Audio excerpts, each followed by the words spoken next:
Hey guys, wanted to do a very interesting video. Wanted to talk about today's game between the New York Guardians and the Dallas Renegades. Now, I've been a huge fan of the XFL, been very supportive of this league, and think that they've done a lot of good things. And the one rule that I've been particularly favorable of has been the way that they've handled replays and reviewing calls that were missed on the field. It's something that I really have appreciated the transparency and really thought that this would be the next evolution of what the NFL could adopt from the XFL. Have been very favorable of it.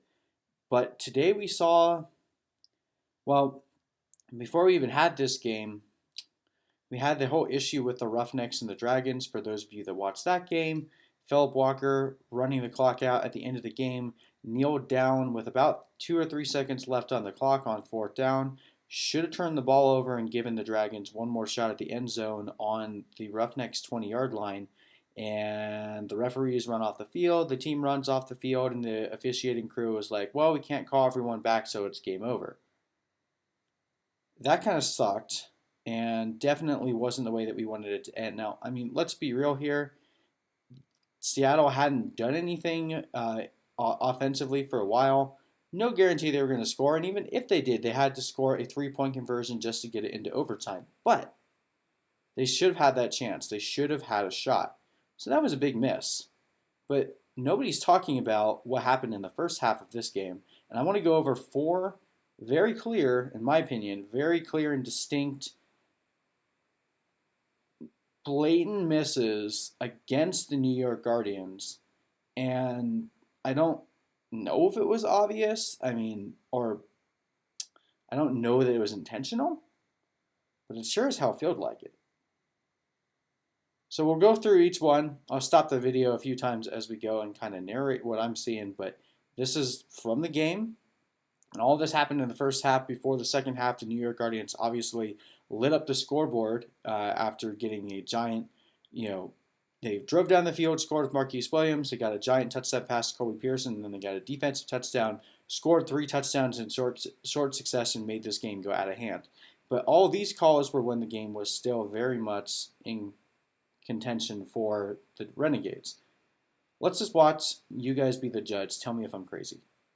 All right, so this is first quarter, first drive. Dallas is driving down the field, and this is a big pass to Freddie Martino. Let's watch. Front, try to get him tired early. Nelson to the air again. Going downfield, Freddie Martino with the catch. Looked pretty good. Another angle, though. That's a way to get the young quarterback started. Yeah, that's a great ball right there. Just a terrific pass from Philip Nelson. Up and over the top, and then a little separation right there at the end. And does he get a foot down? There's control. It looks like, well, no, hadn't had control. That they need to stop this because that, folks, was not a catch, and they did not get it stopped in time. That was pretty clear that he dropped that ball. He did not have possession before his foot went out of bounds. By the time he had possession, both of his feet were out of bounds. The announcers clearly noticed it too. Didn't stop the game. It's a huge break. It's a 32-yard play. You only need 1 foot down in the XFL, but we'll take a look at that again. But remember, it's look got to at be it one more time. Control. Okay, so you got to establish no control. His foot is already out of bounds. He's clearly out of bounds, so and they didn't review it. So again, my main contention with this is if you're going to take control out of the coach's hand and say you can't call a coach's challenge, I'm fine with that. But things like that can't be missed. Let's keep going. All right. So immediately after that missed call by the refs, we have another very intriguing thing. I had to watch this like 3 times just to make sure that I wasn't going crazy. I want to kind of narrate this and let you guys know what's happening, and you'll follow along with me. So this is the play immediately after Freddie Martino drops the ball. They run up to the line of scrimmage, try to snap it before the refs blow it dead, before they review it. I understand what they're doing from a strategy standpoint. But let's watch this action. So here's the first down play. I have it sped up. Okay, first down. There's a flag on the play. 5 yards. Okay, here's second down. He rolls out to the right. No big deal. Third down. Throws it down to Parham. Incomplete. So we just saw 3 plays play. Clearly, there were no other flags. First down. Between first and second down, there were 12 men on the field. They lost 5 yards, or they gained 5 yards. Next play, he rolled out to the right, lost 2 yards. Third down, throws it to the end zone for Donald Parham, incomplete. Fourth down, clear as day. Fourth and 6, got to get to the 9-yard line. They're going for it. Ballsy move, first drive of the game, trying to score. Makes sense. Listen to the announcers here as well. Going for it on 4th and 6 early. Actually, it's third down. What? How is it third down? I just showed you the 3 plays that led up to this play. It's fourth down. Let's watch the play. 3rd and 6. Here's Nelson. Stepping up. Flynn Nagel, and he's hit right away. He's short. Turnover on downs. New York should get the ball back. They stood. Watch what happens next. Demetrius Cox. The time and the down snap, the down marker, disappears. Laying him out. And that will bring up a 4th down. But he got in there in that short yardage situation. That was third down, and now you're going to Was have to third go down? forward, I believe, if you're Dallas. I know you'd love to come away with points, but it's even better to come away with a touchdown early. Keep in mind, huge defensive tackles for New York. These guys in the middle, they run 300 pounds each. Here we go. Cameron Artis-Payne falling forward, gets the first. They went for it on 5th down.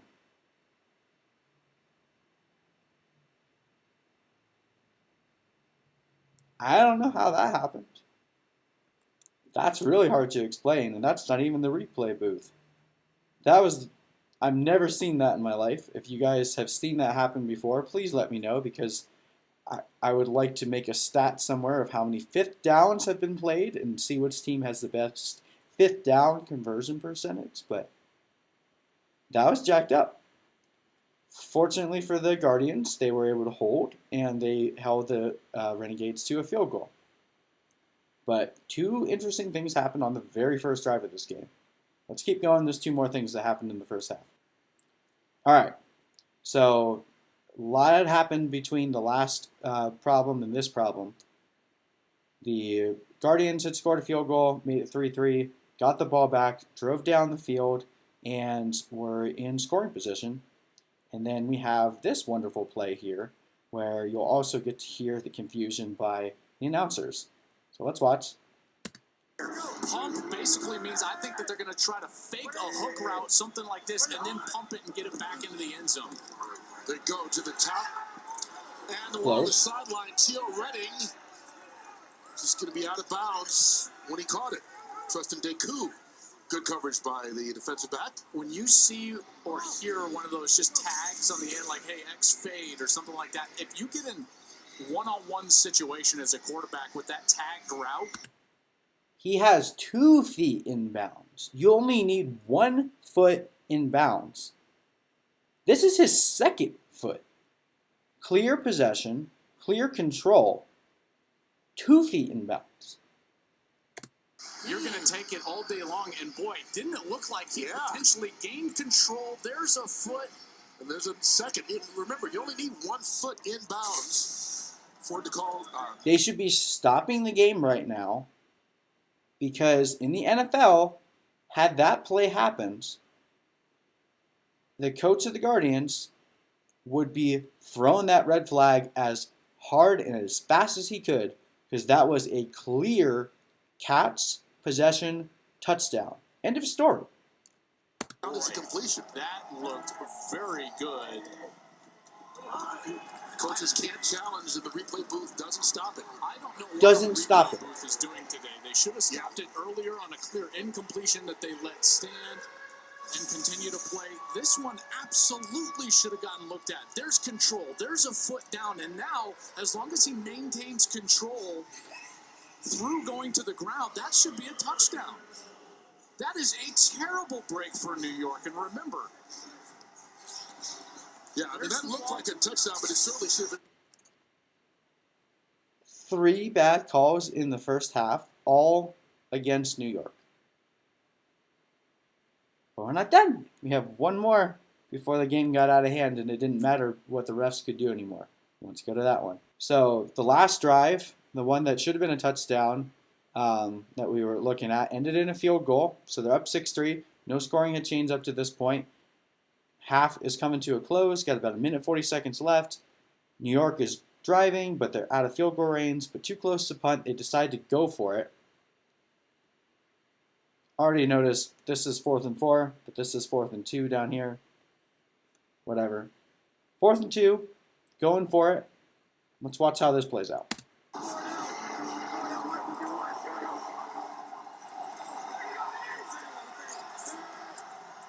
Needing 2 yards of what has been a run-heavy drive.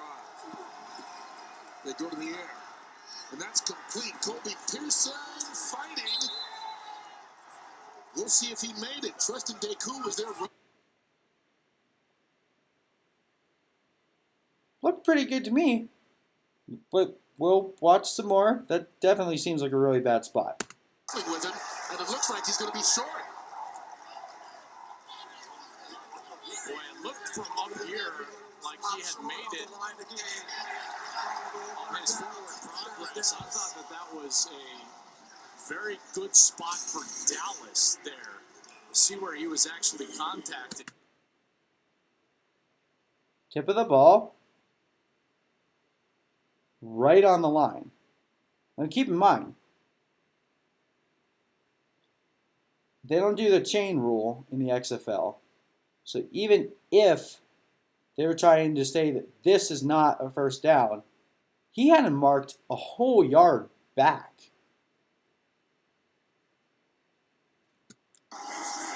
Definitely looks like he got to that. There it is again. You can see the marker. You can see where the ball is. You can see where his hands are. Line to gain with the football, and then was taken back. As the game looks, see that ball's in the left hand. He was kind of lunging at that point. Remember, progress then would be ruled right at the contact point with Tristan Deku. Jeff, we're taking a look to see if he made the line to gain here. We have a camera angle that's pretty much straight down the line to the line to gain. It's on his hip.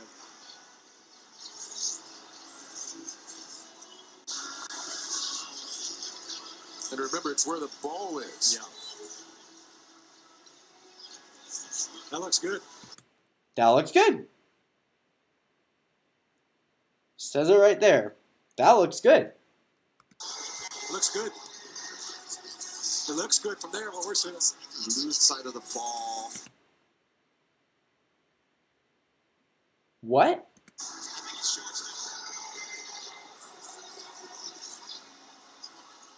Unfortunately, it's not enough. So It's not enough?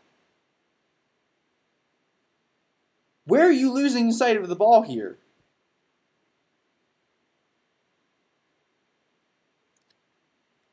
have the stands on this, okay? Even though we have a good angle, we lose the ball. I totally disagree. Can't The tell ball's where right it's there. processed. What's he There's talking nothing about? positive. So we're gonna have the stands on this. Okay.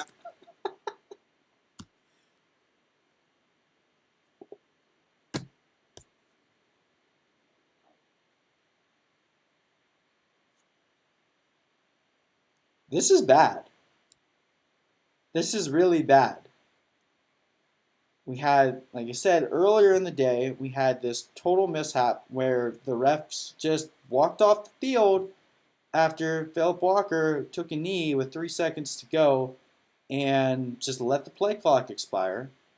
Nobody stopped him. Nobody said, hey, wait a minute, you got to finish the game.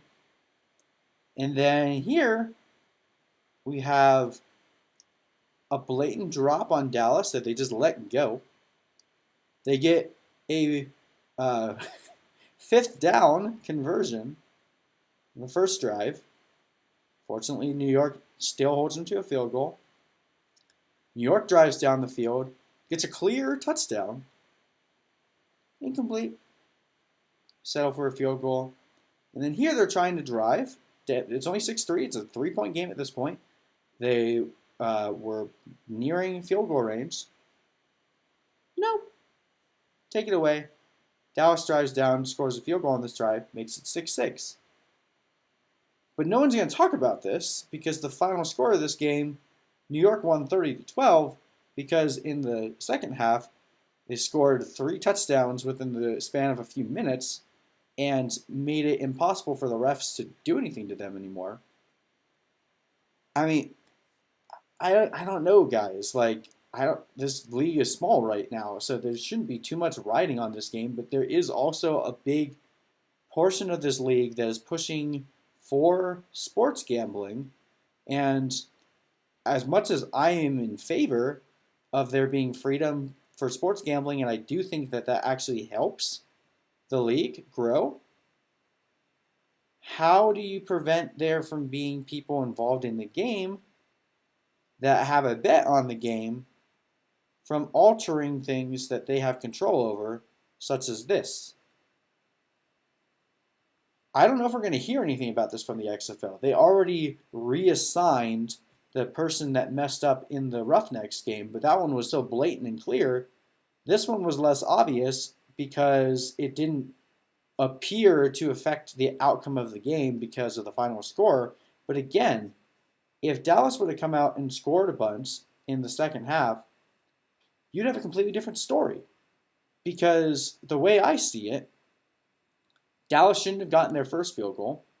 New York should have already scored a touchdown. They probably would have scored another either at least field goal here. So if we just give them the assumption of scoring a field goal here, or even just take away Dallas's field goal, you're going from a 6-6 game at halftime to at least 12-0. Maybe more. That could have changed the entire outcome of the game had Dallas actually played well in the second half. Comment below. Let me know if you think I'm being conspiratorial here. But I think this was jacked. And I'm not a New York fan. I'm not a Dallas fan. I don't have any allegiance to this game. I just want the XFL to succeed, and I want the NFL to adapt rules that make sense. But this is a huge problem with this rule, and the first time I've seen there really be any problems crop up with this. And it just really disheartened me because I thought that this would be the rule that would help the NFL grow. But if they can't execute it with transparency, you know people are going to blame any missed call in the NFL, even with the transparency. You know they're still going to blame it on something conspiratorial, which they might not be wrong, but a lot of times it's just human error.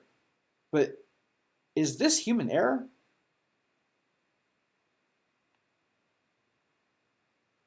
Comment below. Let me know what you think.